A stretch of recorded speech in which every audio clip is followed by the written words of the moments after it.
ಕಾರವಾರ ನಗರಸಭೆಯ 2024-25ನೇ ಸಾಲಿನಲ್ಲಿ 38.65 ಕೋಟಿ ಅನುದಾನ ನಿರೀಕ್ಷೆಯ 38.54 ಕೋಟಿ ಖರ್ಚಿನ ಅಂದಾಜಿನೊಂದಿಗೆ 10.92 ಲಕ್ಷ ಉಳಿತಾಯ ಬಜೆಟ್ ಅನ್ನು ನಗರಸಭೆಯಲ್ಲಿ ಜಿಲ್ಲಾಧಿಕಾರಿ ಗಂಗೂಬಾಯಿ ಮಾನ್ಕರ್ ಮಂಡಿಸಿದರು. ಕಾರವಾರ ನಗರಸಭೆಯಲ್ಲಿ ಈ ಬಾರಿ ಆಸ್ತಿ ತೆರಿಗೆಯನ್ನು ಹೆಚ್ಚಳ ಮಾಡಿದ್ದು, ನಗರಸಭೆಯ ವಿವಿಧ ಮೂಲಗಳಿಂದ ಕ್ರೋಢೀಕರಣಗೊಳ್ಳುವ ಆದಾಯ ಸುಮಾರು 12 ಕೋಟಿ ಆಗಲಿದೆ. ಆದರೆ ಈಗಾಗಲೇ ವಿವಿಧ ಕಾಮಗಾರಿಗಳನ್ನು ನಡೆಸಿ ಸುಮಾರು 9.75 ಕೋಟಿಯಷ್ಟು ಬಿಲ್ ಬಾಕಿ ಉಳಿಸಿಕೊಳ್ಳಲಾಗಿದೆ. ಈ ಹಿಂದಿನ ನಗರಸಭೆ ಆದಾಯ ಹಾಗೂ ಮುಂದಿನ ವರ್ಷ ಸಂಪೂರ್ಣ ಆದಾಯ ಕ್ರೋಢೀಕರಣಗೊಂಡಲ್ಲಿ ನಗರಸಭೆಗೆ ಸುಮಾರು 5.5 ಕೋಟಿಯಷ್ಟು ಉಳಿತಾಯವಾಗಲಿದೆ ಎಂದು ಹೇಳಿದರು. ಬಜೆಟ್ನಲ್ಲಿ ಬೀದಿ ದೀಪ ಹಾಗೂ ಇತರೆ ಸ್ಥಾವರದ ವಿದ್ಯುತ್ ಬಳಕೆ 5.50 ಲಕ್ಷ, ಬೀದಿ ದೀಪ ದುರಸ್ತಿ 10 ಲಕ್ಷ, ವಾಹನಗಳಿಗೆ ಇಂಧನ ಪೂರೈಕೆ 80 ಲಕ್ಷ, ವಾಹನ ದುರಸ್ತಿ 15 ಲಕ್ಷ, ವಕಾಲತ್ತು ಫೀ 10 ಲಕ್ಷ, ರಸ್ತೆ ನಿರ್ವಹಣೆ 25 ಲಕ್ಷ, ಚರಂಡಿ ಹೂಳೆತ್ತುವುದು 50 ಲಕ್ಷ, ಜಲಮಂಡಳಿಯವರಿಂದ ನೀರು ಖರೀದಿಗೆ 1 ಕೋಟಿ, ಗಾರ್ಡನ್ ದುರಸ್ತಿಗೆ 58 ಲಕ್ಷ ಸೇರಿದಂತೆ ಇತರೆ ಖರ್ಚಿಗಾಗಿ ಒಟ್ಟು 38.54 ಲಕ್ಷ ಮೀಸಲಿಡಲಾಗಿದೆ. ಕಳೆದ ಬಾರಿ ನೀಡಿದ್ದ ಕಾಮಗಾರಿಗಳನ್ನು ಬದಲಾವಣೆ ಮಾಡಲಾಗಿದೆ. ಇದರಿಂದ ಕೆಲವು ವಾರ್ಡ್ಗಳಿಗೆ ಕೆಲಸವೇ ಇಲ್ಲದಂತಾಗಿದ್ದು, ಜನ ತಮ್ಮನ್ನ ಕೇಳುತ್ತಿರುವ ಬಗ್ಗೆ ನಗರಸಭೆ ಸದಸ್ಯರು ಪ್ರಸ್ತಾಪಿಸಿದರು. ಸ್ಪಷ್ಟನೆ ನೀಡಿದ ಜಿಲ್ಲಾಧಿಕಾರಿ, ಕಾರ್ಯಾದೇಶ ಕೊಟ್ಟಿರುವ ಯಾವ ಕಾಮಗಾರಿಯನ್ನ ಚೇಂಜ್ ಮಾಡಿಲ್ಲ. ಆದರೆ ಕೆಲ ಕಾಮಗಾರಿಗಳನ್ನ ಸರ್ಕಾರ ಬದಲಾದ ಕಾರಣ ಕೆಲವೊಂದು ಬದಲಾವಣೆಗಳಾಗಿವೆ. ಅದು ಸರ್ಕಾರದಿಂದ ರಾಜ್ಯಾದ್ಯಂತ ಮಾಡಲಾಗಿದೆ. ಅದನ್ನ ಪುನಃ ಹಂಚಿಕೆ ಮಾಡಲಾಗಿದೆ ಎಂದು ತಿಳಿಸಿದರು.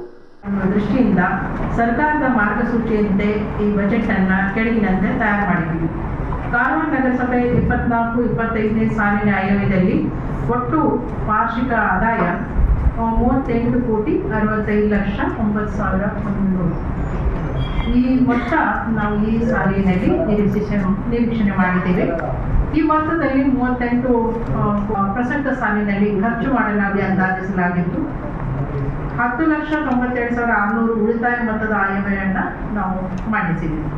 ಹಾಗೂ ಆಡಳಿತಾತ್ಮಕ ವೆಚ್ಚಗಳಿಗಾಗಿ ಈ ಕೆಳಗಿನ ಕಾರ್ಯಗಳಿಗಾಗಿ ಹೆಚ್ಚಿನ ಹಣವನ್ನು ಮೀಸಲಾಗಿದ್ದು, ಆ ಮೀಸಲಿಟ್ಟಂತ ಕಾರ್ಯಗಳ ಮತ್ತು ಈ ಒಂದು ವಿವರಗಳನ್ನು ಕೆಳಗಿನಂತೆ ನಮೂದಿಸಿದೆ. ಮೊದಲನೇದಾಗಿ ಹೊಸ ರಸ್ತೆಗಳ ನಿರ್ಮಾಣಕ್ಕಾಗಿ 3,27 ಲಕ್ಷಗಳನ್ನು ಕಾಯ್ದಿಡಲಾಗಿದೆ. ರಸ್ತೆಗಳಲ್ಲಿ ಚರಂಡಿ ನಿರ್ಮಾಣ ಹಾಗೂ ಸ್ಲ್ಯಾಬ್ ಅಳವಡಿಸಲಿಕ್ಕೆ 2,34 ಲಕ್ಷಗಳನ್ನು ಕಾಯ್ದಿರಿಸಿದೆ. ಹೊಸ ಬೀದಿ ದೀಪಗಳು, ಸಂಚಾರಿ ದೀಪಗಳು ಇತ್ಯಾದಿಗಾಗಿ 40 ಲಕ್ಷ. ಇನ್ನು ಯಂತ್ರೋಪಕರಣಗಳ ಖರೀದಿಗಾಗಿ ಇನ್ಸುಲೇಟರ್ ಮಷೀನ್ ಇರ್ಬೋದು, ಶೆಡ್ಡರ್ ಮಷೀನ್ ಇರ್ಬೋದು, ಬೇಲಿಂಗ್ ಮಷೀನ್ ಇರ್ಬೋದು, ಡಿಟ್ಯಾಚಿಂಗ್ ಮಷೀನ್ ಖರೀದಿ ಇರ್ಬೋದು ಇತ್ಯಾದಿಗಳಿಗಾಗಿ 1,15 ಲಕ್ಷ ರೂಪಾಯಿಗಳನ್ನು ಮೀಸಲಾಗಿದೆ. ಭಾರಿ ವಾಹನ JCB ವಾಹನ ಖರೀದಿ ಮಾಡಲಿಕ್ಕೆ ಹೆಚ್ಚಿಸಿದ್ದು ಇದಕ್ಕೆ 37 ಲಕ್ಷ ಹಣವನ್ನು ನಿಗದಿಪಡಿಸಿದೆ. ಇನ್ನು ಲಘು ವಾಹನ, ಎಲೆಕ್ಟ್ರಿಕ್ ಲಘು ವಾಹನ ಅಥವಾ ಟ್ರ್ಯಾಕ್ಟರ್ ಹಾಗೂ ಟ್ರಾಲಿ ಗಾಡಿಗಾಗಿ 54,40,000 ಮೀಸಲಾಗಬೇಕಾಗಿದೆ. ಸ್ಮಶಾನ ಅಭಿವೃದ್ಧಿಗಾಗಿ 20 ಲಕ್ಷ, ನಗರ ವ್ಯಾಪ್ತಿಯಲ್ಲಿನ ಚರಂಡಿಗಳ ಹೂಳೆತ್ತುವುದಕ್ಕಾಗಿ 50 ಲಕ್ಷ, ಕಚೇರಿ ವೆಚ್ಚ ಮತ್ತು ದೂರವಾಣಿ ವೆಚ್ಚ ಹಾಗೂ ಪೌರ ಕಾರ್ಮಿಕರ ಬೆಳಗಿನ ಉಪಹಾರ ಭತ್ಯೆ ಇತ್ಯಾದಿಗಳಿಗಾಗಿ 12,40,000 ರೂಪಾಯಿಗಳನ್ನು ಕಾಯ್ದಿರಿಸಲಾಗಿದೆ. ನಗರಸಭೆ ಸದಸ್ಯರಿಗೆ ಗೌರವಧನ 20 ಲಕ್ಷ, ಬೀದಿ ದೀಪ ನಿರ್ವಹಣೆಗಾಗಿ 75 ಲಕ್ಷ, ಹೊರಗುತ್ತಿಗೆ ಮೇಲೆ ಕಂಪ್ಯೂಟರ್ ಆಪರೇಟರ್ಗಳಿಗೆ ಸಂಬಳಕ್ಕಾಗಿ 12 ಲಕ್ಷ, ಬಡತನ ರೇಖೆಗಿಂತ ಕಡಿಮೆ ಇರುವ ಫಲಾನುಭವಿಗಳಿಗೆ ವೈದ್ಯಕೀಯ ವೆಚ್ಚ ಹಾಗೂ ದೇಣಿಗೆಗಳಿಗಾಗಿ 5 ಲಕ್ಷ. Canara plus news, Karwar.